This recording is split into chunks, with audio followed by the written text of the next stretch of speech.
Alright, I got a Honda Element in the shop that needs the transmission fluid serviced. Let's get to work.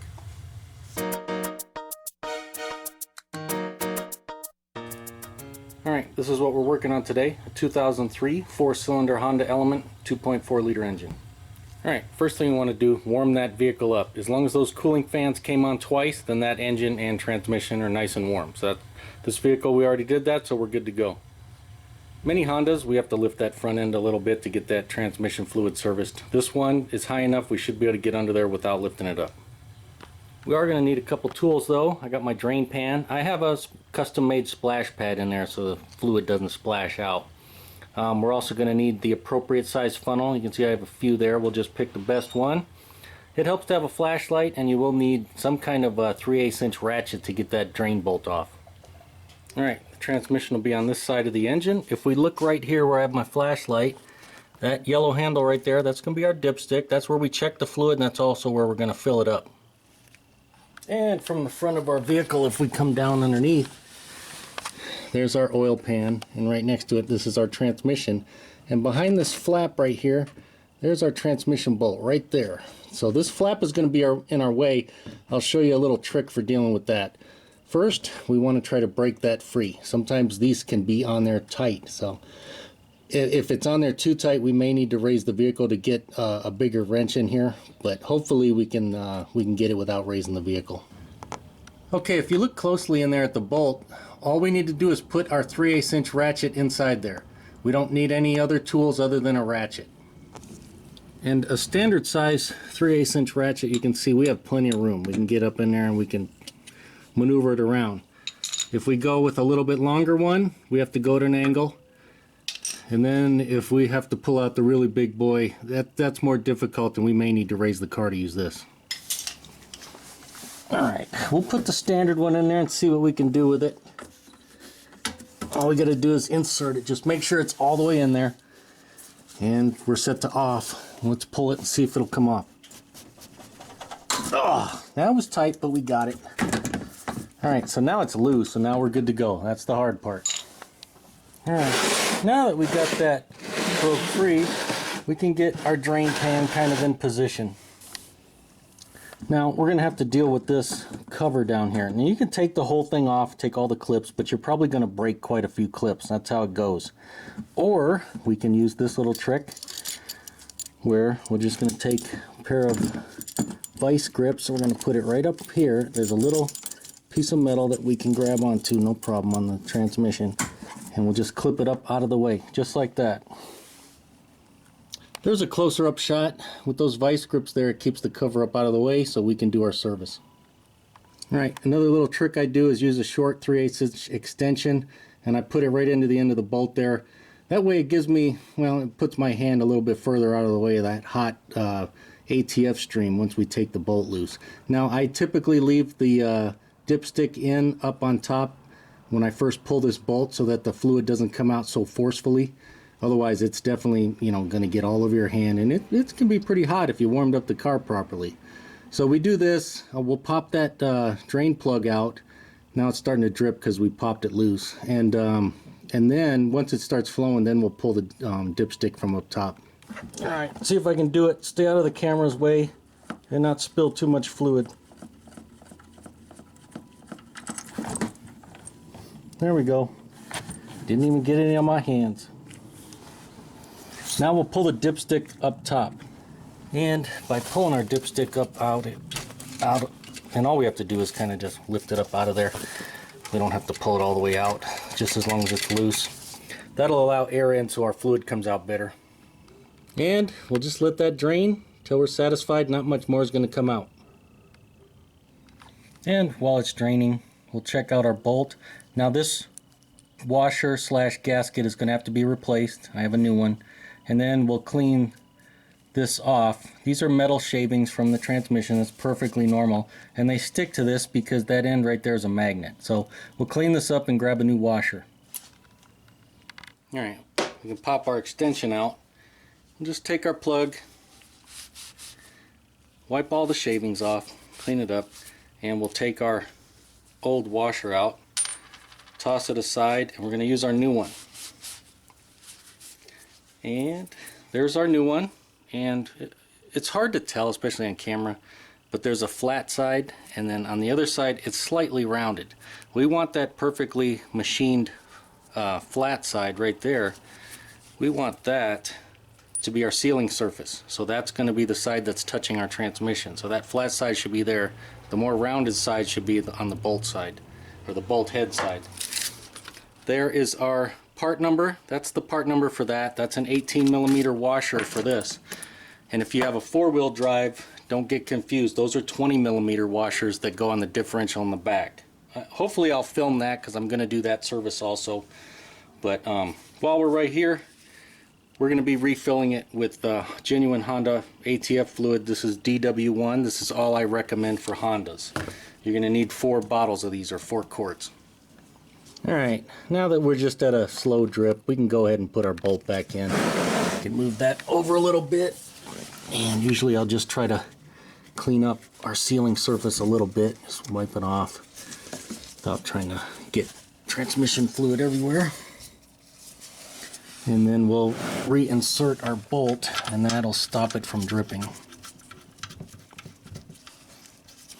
And once I get it started, then I'll clean up the rest of this mess and then kind of run it all the way down. Now we just got to snug it up. Alright, now these are only 36 foot-pounds. That's how most of these drain plugs are.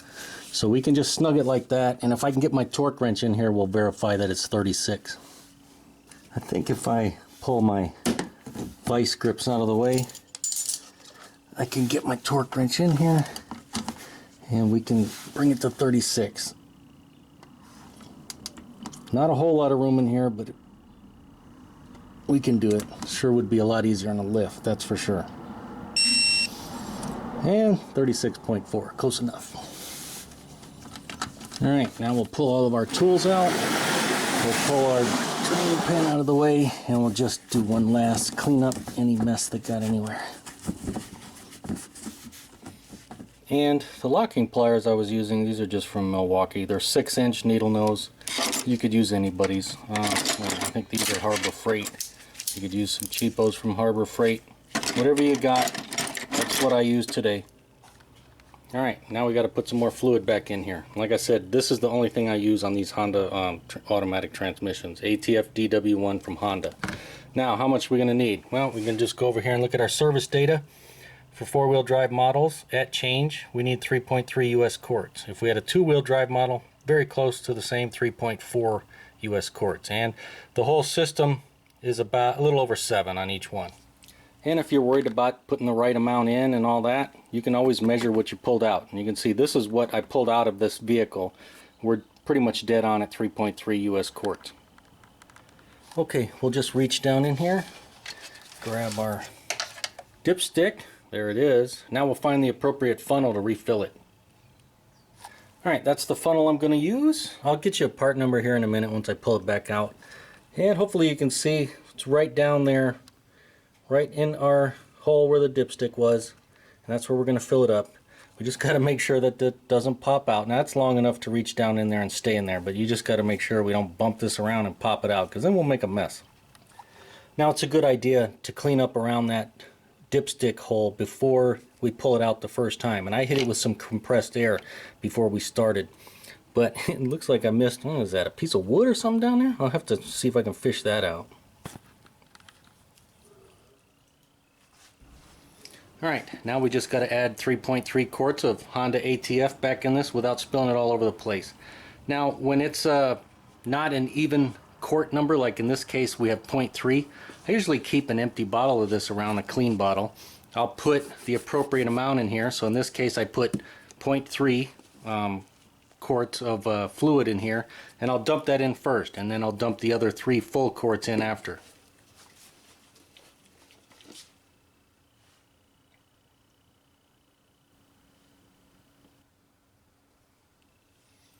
So that was 0.3. Now we can put 3 full quarts in there. And I highly recommend pour it in slowly. I've had too many times where I tried to pour this stuff in fast and it kind of splurps and splurts back at you. No fun. Or it gets all over your transmission down there and you got to clean it up.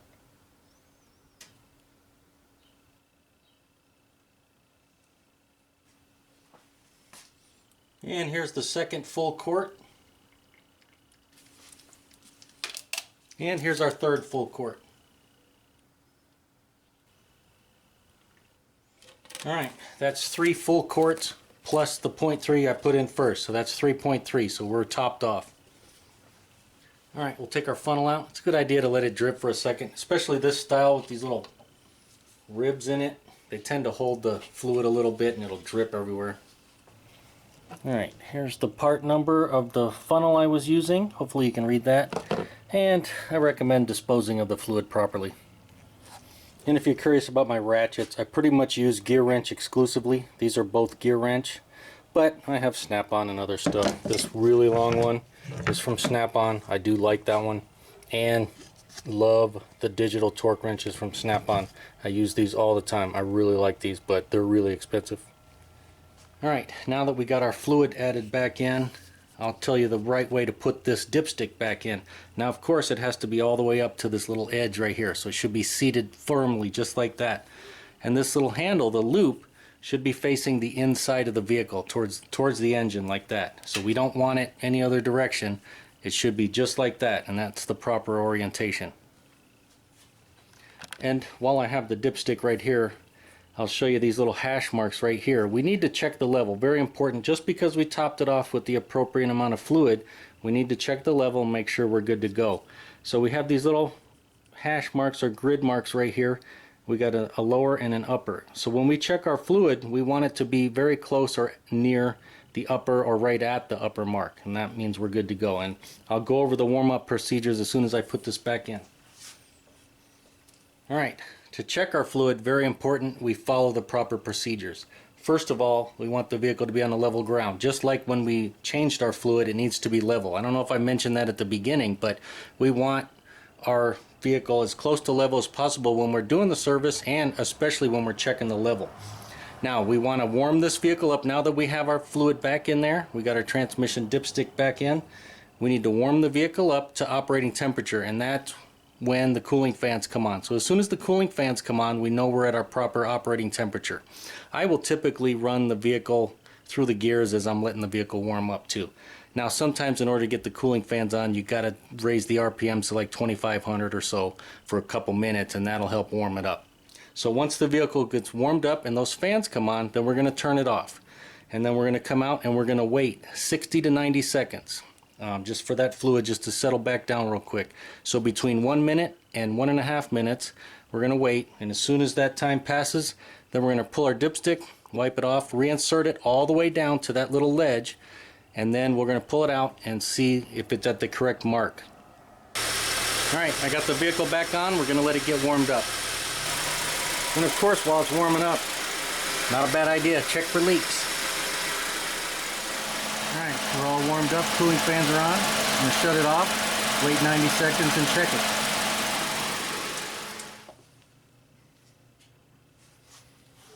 And hopefully you can see, we're right at the top.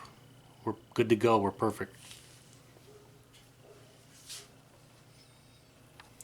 Now I mentioned that handle should be pointed to the inside, and it should, but the exact orientation should be pointed at that breather pipe right there. So this is exactly how it should be back in place, and that breather pipe has a little arrow on it, and that should be pointed forward. So as you can see, that's everything put back together properly.